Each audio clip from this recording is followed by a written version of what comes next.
কিন্তু এই প্রতিশ্রুতি কি বিজেপি সরকার বা এনডিএ সরকার সব রাখতে পেরেছে? এই লক্ষ্য অনেকটা কাজ হলেও এখনো বেশ কিছু পরিমাণ কাজ বাকি আছে। 22শে জানুয়ারি 2024-এ অযোধ্যায় নবনির্মিত রাম মন্দিরের উদ্বোধন হবে।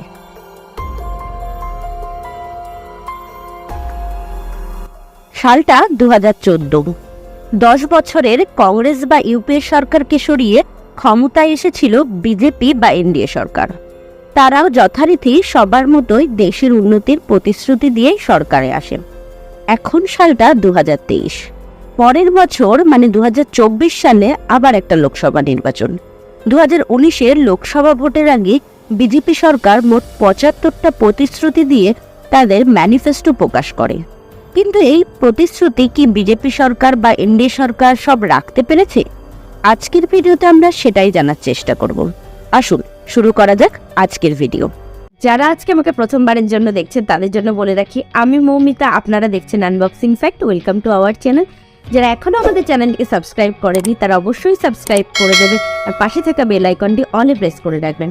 আর যদি এই ভিডিওটি আপনি ফেসবুকে দেখে থাকেন তাহলে আমাদের পেজটি অবশ্যই লাইক করে দেবেন। প্রথমেই আলোচনা করব কোন কোন প্রতিশ্রুতিগুলো বিজেপি গভর্নমেন্ট এখনো পর্যন্ত রাখতে পারেনি সেগুলোকে নিয়ে। নাম্বার 1, চাষিদের ইনকাম বা আয়। 2019-এর ম্যানিফেস্টোতে বলা ছিল আগামী 5 বছরে ফার্মারদের আয় দ্বিগুণ হবে, কিন্তু সেটা আদৌ হয়নি। নাম্বার 2, কর্মসংস্থান। কর্মসংস্থানে বিজেপি সরকার সেরকম সফল হতে পারেনি। 2019 সালে আনএমপ্লয়মেন্ট রেট ছিল 5.27% আর 2023-এর অক্টোবরে আনএমপ্লয়মেন্ট রেট গিয়ে দাঁড়িয়েছে 10.05%-এ। নাম্বার 3, প্রত্যেক গরিব ফ্যামিলির জন্য পাকা ঘর। 2019 ম্যানিফেস্টোতে বলা ছিল যে 2022-এর মধ্যে প্রত্যেকটি গরিব ফ্যামিলির জন্য পাকা ঘর হবে। এই লক্ষ্য অনেকটা কাজ হলেও এখনো বেশ কিছু পরিমাণ কাজ বাকি আছে। নাম্বার 4, মিনিমাম লেবার মজুরি। ম্যানিফেস্টো অনুযায়ী 2014 থেকে 2019-এ সর্বনিম্ন মজুরি 42% বৃদ্ধি পেয়েছে। আর এটা বলা হয়েছিল যে 2019 থেকে 2024-এও সর্বনিম্ন মজুরির এই বৃদ্ধিটা থাকবে। 2014 থেকে 2019-এর মধ্যে সর্বনিম্ন লেবারদের ইনকাম 137 টাকা পার ডে থেকে বেড়ে 176 টাকা পার ডে হয়েছিল, কিন্তু 2019 থেকে এটার সেরকম কোনো পরিবর্তনই হয়নি। নাম্বার 5, আরবান ডেভেলপমেন্ট বা শহরের উন্নতি। ম্যানিফেস্টোতে বলা ছিল কম করে 50টা শহরে মেট্রো নেটওয়ার্ক চালু করা হবে, কিন্তু কিছু জায়গায় চালু হলেও এখনো অনেক জায়গায় হওয়া বাকি আছে। নাম্বার 6, ইউসিসি বা ইউনিফর্ম সিভিল কোড। সমাজের মধ্যে সমতা আর সম্প্রীতি নিয়ে আসার জন্য ম্যানিফেস্টোতে বলা ছিল ইউসিসি নিয়ে আসা হবে, কিন্তু তীব্র প্রতিবাদের সম্মুখীন হয় বিজেপি সরকার। ইউসিসি ভারতে এখনো চালু হয়নি। ইউসিসি বিতর্ক নিয়ে আমাদের একটা ফুল ভিডিও আছে, যার লিংক নিচের ডেসক্রিপশন বক্স আর উপরের আই বাটনে দেওয়া থাকলে দেখে নিতে পারেন। এরকম আরও কিছু প্রতিশ্রুতি বিজেপি সরকার রাখতে পারেনি এখনো পর্যন্ত, অর্থাৎ ডিসেম্বর 2023 অবধি। কিন্তু এটাও মাথায় রাখতে হবে যে কোভিড মহামারীতে বিশ্ব অর্থনীতির সাথে সাথে দেশের অর্থনীতিও প্রভাবিত হয়েছিল। আর এই সরকারের এই 4.5 বছরের মধ্যে প্রায় 1.5 বছর কেটেছে কোভিড মহামারীর মধ্যে, যে কারণে অনেক প্রজেক্টের কাজও স্লো হয়ে গেছিল। তাই বেশ কিছু প্রজেক্টের সময়সীমাও বাড়ানো হয়েছে, যেমন প্রধানমন্ত্রী উজ্জ্বলা যোজনা 2 বা প্রধানমন্ত্রী আবাস যোজনা। এবারে দেখা যাক কোন কোন প্রতিশ্রুতি বিজেপি সরকার রাখতে পেরেছে। নাম্বার 1, আর্টিকেল 370 অ্যান্ড 35-এ। ম্যানিফেস্টোতে বলা ছিল জম্মু কাশ্মীর থেকে আর্টিকেল 370 আর 35-এ রোধ করা হবে। বিজেপি সরকার এই কাজটা করে দেখিয়েছেন। 2019-এ গভর্নমেন্ট অফ ইন্ডিয়া আর্টিকেল 370 আর 35-এ সরিয়ে দেয় আর জম্মু কাশ্মীরকে দুটো কেন্দ্রশাসিত অঞ্চলে ভেঙে দেয়। करते हुए राष्ट्रपति संसद की सिफारिश पर यह घोषणा करते हैं कि यह दिनांक जिस दिन भारत के राष्ट्रपति द्वारा इस घोषणा पर हस्ताक्षर किए जाएंगे और इसे सरकारी गैजेट में प्रकाशित किया जाएगा, उस दिन से अनुच्छेद 370 के सभी खंड लागू नहीं होंगे, सिवाय खंड 1 के नामक तदनुसार पढ़ा जाएगा।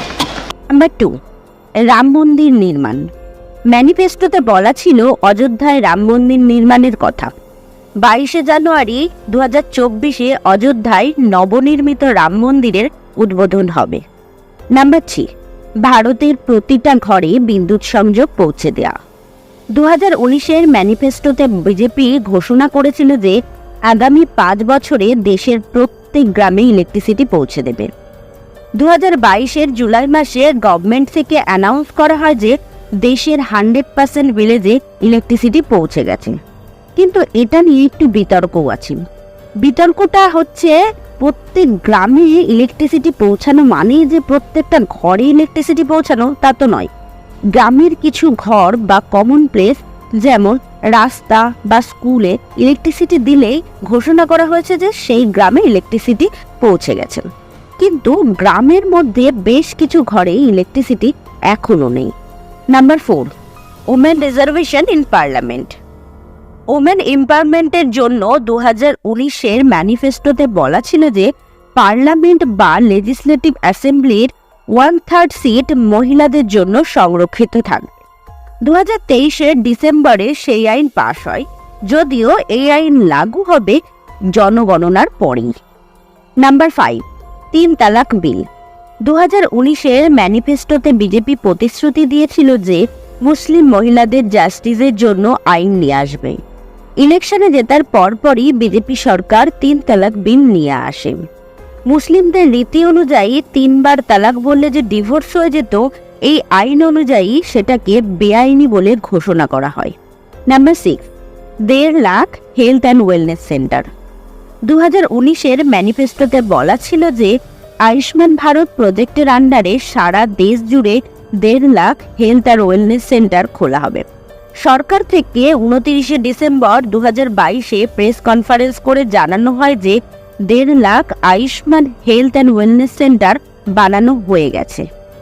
নাম্বার 7, 0 টলারেন্স অন টেরোরিজম বা সন্ত্রাসের সঙ্গে কোনো আপোষ না। 2019-এর ম্যানিফেস্টোতে পরিষ্কার বলা ছিল যে ভারত সন্ত্রাসের প্রতি 0 টলারেন্স পলিসিতে চলবে। সেটা ভারত সরকার দেখিয়েছে উড়ি সার্জিক্যাল স্ট্রাইক আর বালাকোট এয়ার স্ট্রাইকের মাধ্যমে। Number 8, doctor ratio. 2019-এর ম্যানিফেস্টোতে বলা হয়েছিল যে ডক্টর রেশিও বাড়িয়ে 1:1400-তে নিয়ে আসা হবে, অর্থাৎ প্রতি 1400 জন পিছু একজন করে ডক্টর থাকবেন।